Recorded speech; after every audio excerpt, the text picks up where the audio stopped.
Co-sleeping is one of the strongest sleep associations of all, and as such it can be really hard to move away from it if that's something that you're wanting to do. Today I'm going to be talking about a 9-month-old who's co-sleeping and won't sleep in their bed at all. Hi, I'm Jen, I'm Little Ones Village team leader and I'm mother to Heather and to Carrick. Little Ones have helped over 200,000 families across the world, and of course they want to help yours too. If it's your first time here, please consider subscribing to our channel, and if you hit the little bell button at the top, you'll be informed whenever we release any new videos. In the description box below, I'll pop some links to some blogs and articles that are also related to our subject that's co-sleeping today. I've also popped our website link below, which is www.little1s.co, and if you hit that link, it will take you straight through to our website. And on our website, you'll find a wealth of information about baby sleep and nutrition, and you can also find more information about our app. In our app, we have comprehensive information all around baby sleep and really detailed schedules and troubleshooting to help you all the way through from birth to 3 years of age. Okay, so let's get on with today's question. Today's question is quite a long one, so I'm going to read it out here. It's: my 9-month-old won't sleep in her cot, co-sleeps overnight and only sleeps in the car and stroller during the day. Help. Alright, so I'm going to assume here that this has been happening for forever. So it's a long-term sleep association that Little One has. It might not always be the case that a sleep association is something that's been happening all the time. Sometimes sleep associations like co-sleeping and sleeping on the go can creep in when our little ones go through a period of regression. And if this little one's 9 months old, it's a possibility that it could be, if it's new behaviour, to do with the regression at 8 to 10 months. For the purposes of this video, I'm going to assume that little one has been co-sleeping and sleeping on the go in the car or the stroller for a very long time. If your little one is co-sleeping just now and it's all a brand new thing, and they are between the ages of 8 and 10 months, then it's most likely related to the regression. When sleep generally just can be quite unsettled, which is to do with all the development that they're going through. So you'll see the key signs of that regression, like them trying to crawl, trying to really nail pulling up to stand, and some real big explosions in communications. It only takes about 3 days for new sleep associations like napping on the go only or co-sleeping to really stick with your little one. So the information in this video will help you too if this is something that's started to happen and is caught on during the regression. Like I said at the start, co-sleeping is a really strong sleep association, and as such we want to treat it quite gently. There are things we want to have in place at the very beginning. So before we even start to think about the process of moving away from co-sleeping and how to get our little ones to nap in bed, we need to make sure that we've got things set up right, so we set ourselves up and our little ones for success. What that means is that we've got the optimum environment for sleep. I know that if you've watched our videos before now, you'll know how much we talk about the sleep environment. So we want to make it the most conducive to sleep as we possibly can. And the way to do that is to make it super dark so that no light is stimulating or waking your baby once they're asleep. Light is a big signal that it's time to start our day or to wake up, and light is a signal that, you know, we should be active and doing things. So we want it to be super dark. Kick in some white noise, because white noise works twofold. It's a blocker to external noises that might have woken our little one up, but it also helps our little ones tune out. So white noise, get that going as well. And then we also of course want them to be dressed well. So if your little one's 9 months old, we want them to be wearing a sleep sack for sleep, that's obviously one that's going to work with the temperature of little one's room. So they're nice and cosy, but not too hot and not too cold, just right.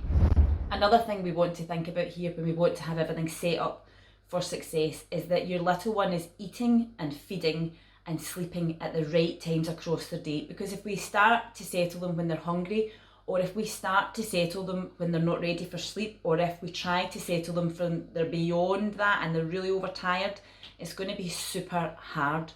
Our app has all of the schedules that you need for your little one between 8 and 10 months, and of course for a 9-month-old, to make sure that you're settling them when they're ready for sleep, and so that we can rule out hunger playing a part in their their difficulty getting to sleep and staying asleep. As a general rule, around this age, you'll have a short morning nap, around about 20 minutes, then a nice long lunch nap of 2 hours, in an ideal world, I know, and when things are unsettled and you're working towards moving away from some sleep associations, sleep can be a little bit delayed across the day. Again, we've got plenty of troubleshooting to help you with that. If the lunch nap is short, what can you do in the afternoon? But in the main, what we want is the short morning nap, a long lunch nap, and then at this age, around about 2 hours and 15 minutes between waking from lunch nap and going to bed at night.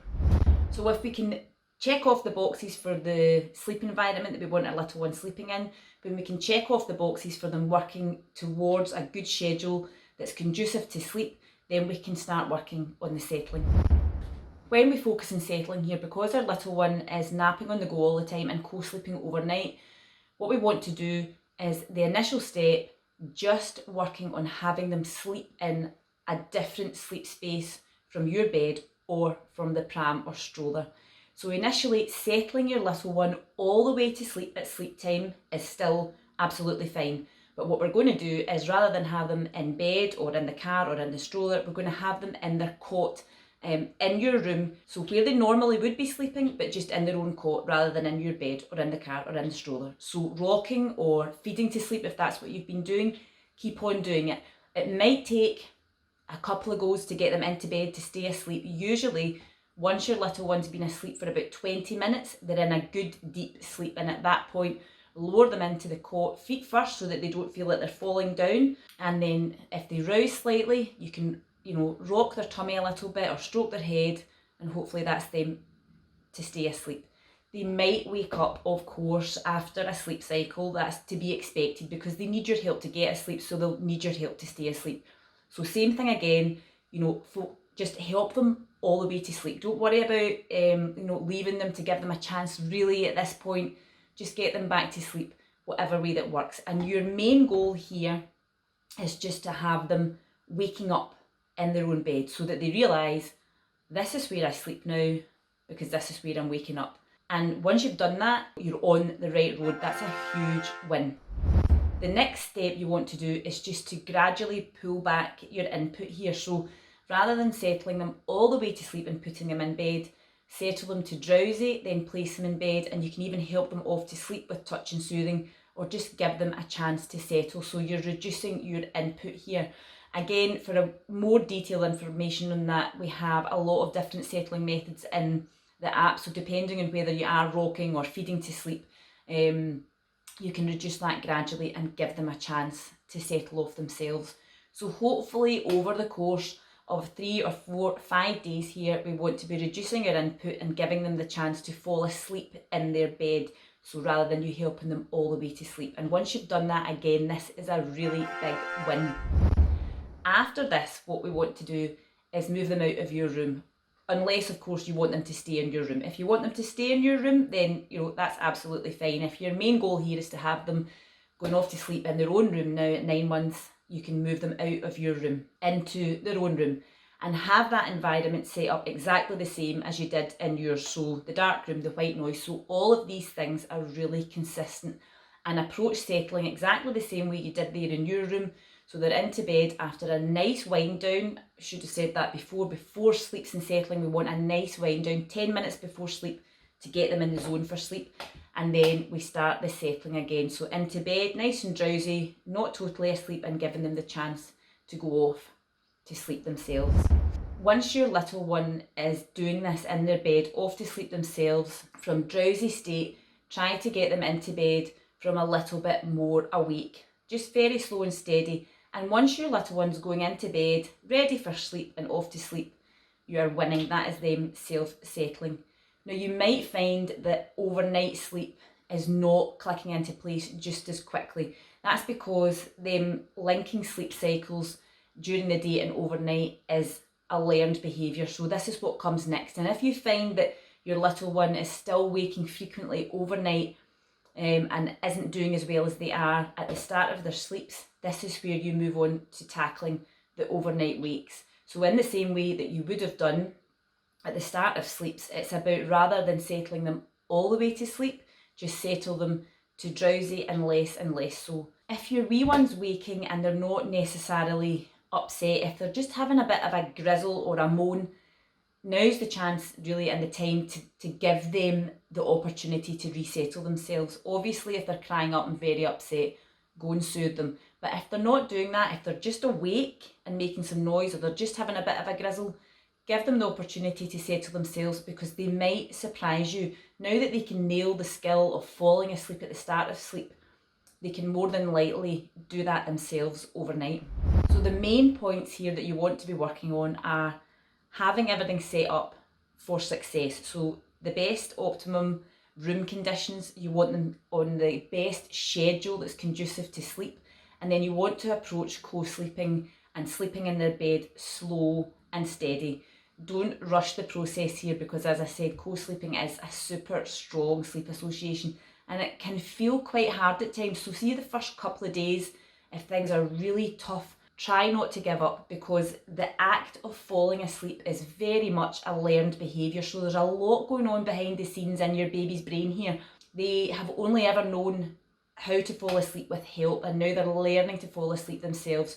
So support them and guide them, but absolutely hang in there, because the more consistent that you are and the more persistent that you are and the more that you approach things in the same way, the more likely they are to catch on and really nail it in the end. But of course we are here to help you, so if you are struggling, please do reach out within our app. We have sleep consultants on hand to give you some personal guidance and tailor solutions for yourself. So don't hesitate to do that if you need to.